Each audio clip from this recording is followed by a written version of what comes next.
Hi there, this is Optimus, and we're here to talk about Endergenic Generators today. I want to say up front that this is not going to be a build video. We're not going to build a contraption that you can copy into your own world and have something completed for you.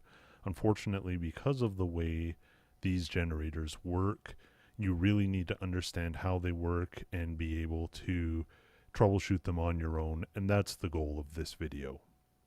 First thing we want to get out of the way is just talk about versions and where we're at here. This is Minecraft 1.10.2, running the Direwolf 20 pack. The RFTools version in this mod pack is 5.59 for 1.10. The next thing I want to make crystal clear is the same thing I said in the intro.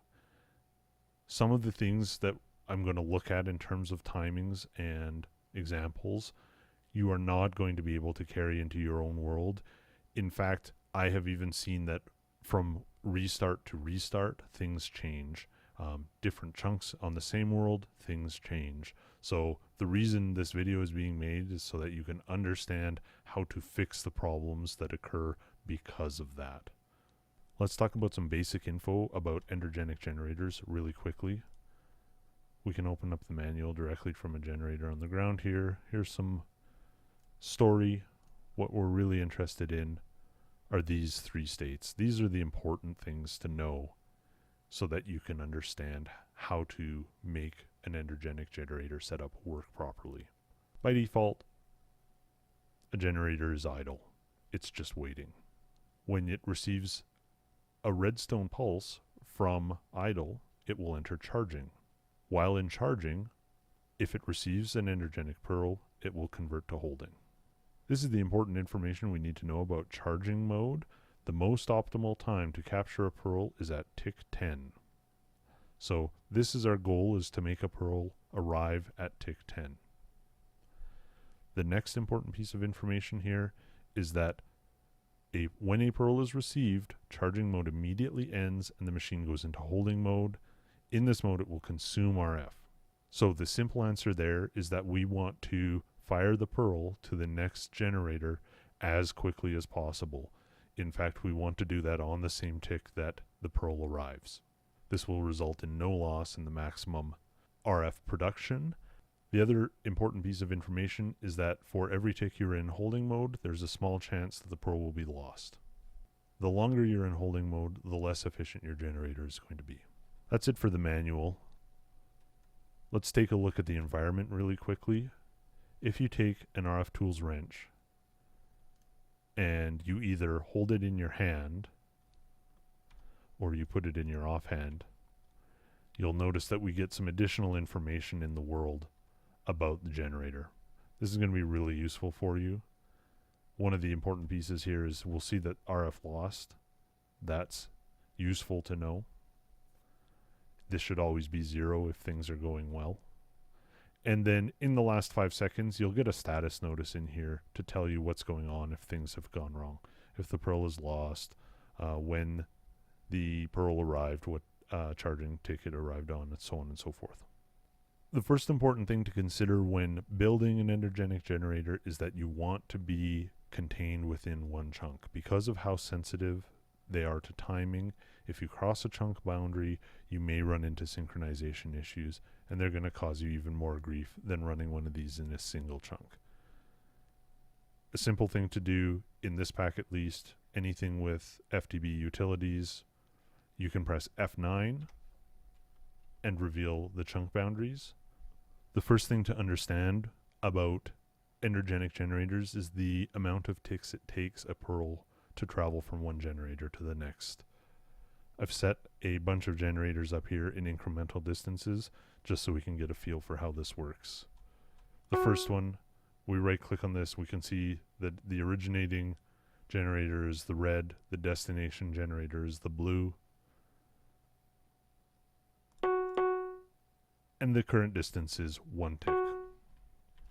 As we roll down here, this is 1 tick, 2 ticks,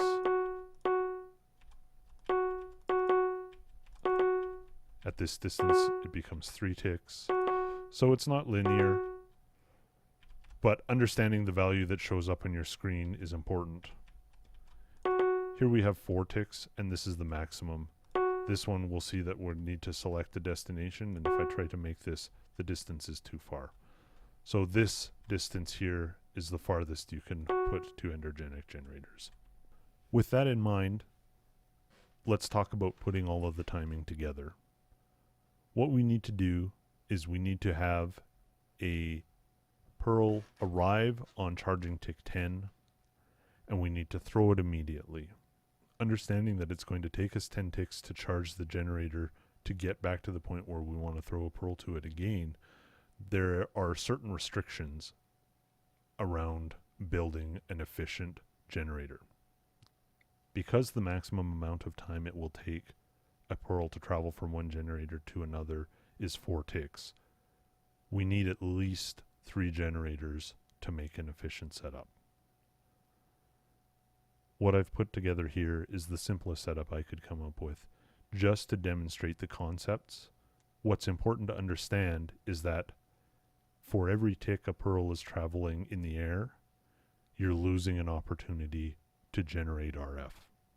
Because it's when a pearl lands at a generator that the RF is generated. So really an optimal setup is having every generator 1 tick apart, but it's not entirely necessary. Let's take a look at this setup and try to understand what's going on. Right at the front here, real simple, I just have a storage drawer with a creative upgrade on it feeding ender pearls into the pearl injector. That just keeps things going for me while testing. The pearl injector injects your initial pearl into an Endergenic generator. This pearl is immediately thrown to the next Endergenic generator. There's no requirement to charge the generator or anything else to make that work. This is the one time you get away with it. The generator itself doesn't have an interactive GUI. It has information on what is in it. This is the same information that we can see for the most part floating above it with a wrench in our hand. There's no configuration here outside of right-clicking on it with a wrench and tying it to the next generator in the chain. To be able to signal the next generator, we use an Ender monitor. The Ender monitor can be configured into 3 modes. It will pulse a redstone signal when a pearl is fired, when a pearl has arrived, or when it has lost a pearl. All of my builds have used pearl fired. I find it the easiest to work with. The sequencer block lets us send redstone pulses based on an input, and this is where a lot of other tutorials and videos break down, in that they haven't described what's actually happening here, and a lot of people I think are trying to look at these values that come up when you open the GUI and just copy and paste them into their world and hope that things are going to work. Unfortunately, this is where the bulk of your work is going to happen. When we open the sequencer GUI, we see 2 values enabled.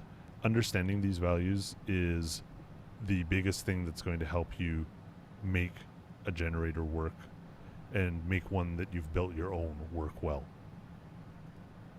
Knowing the distance from this generator to the next is 3 ticks, we can see that 3 ticks in, we are going to fire a pulse.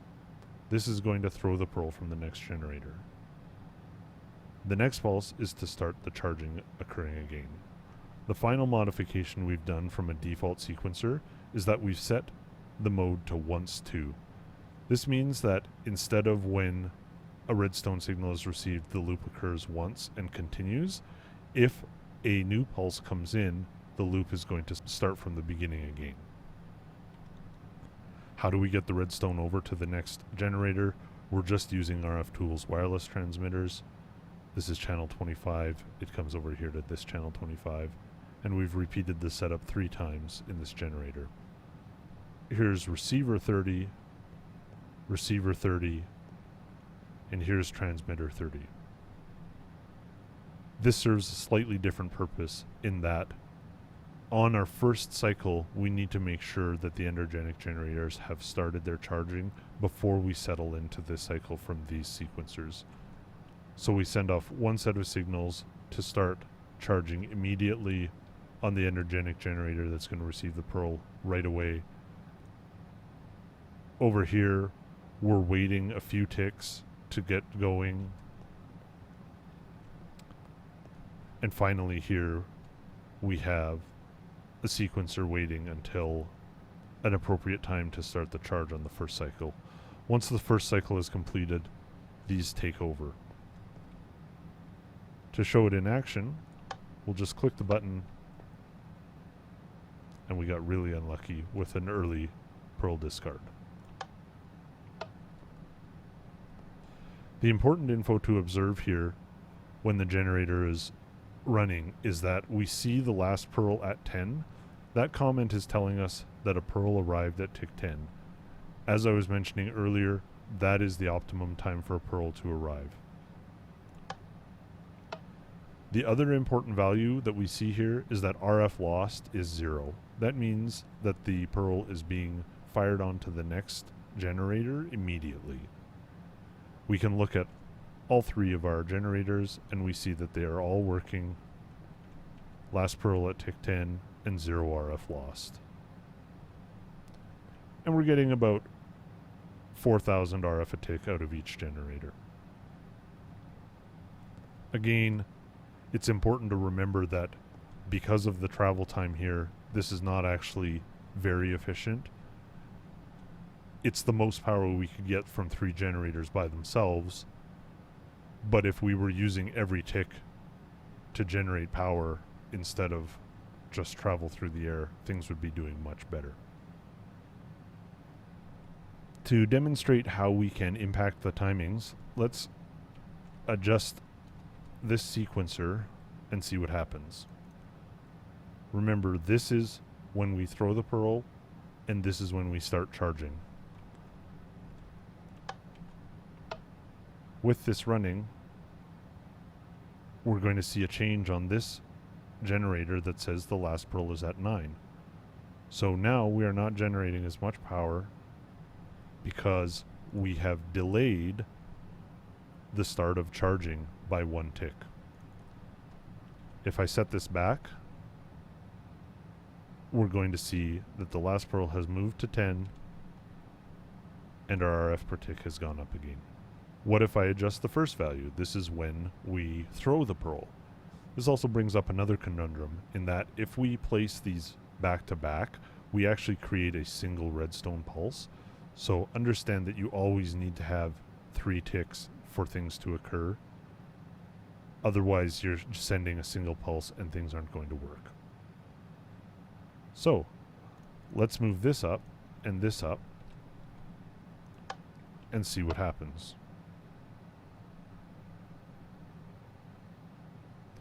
We see that our last pearl is still arriving at the appropriate time. However, our RF lost has skyrocketed to 4,000 RF. So we're losing a bunch of the RF per cycle.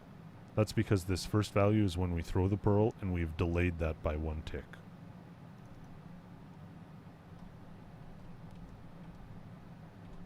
I set that back. Our RF lost is going to drop to 0. But now, because our timings are out, the pearl is arriving at the wrong charge time, and now we're all good again. The last thing to remember here is that I'm making changes on this sequencer that impact the next Endergenic generator.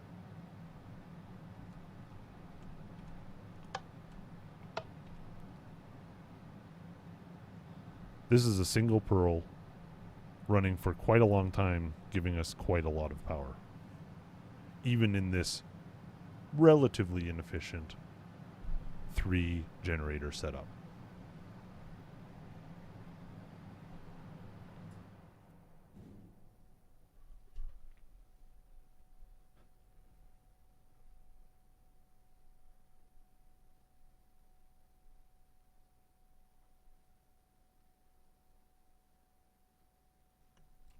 That covers the basic mechanics of how an Endergenic generator functions.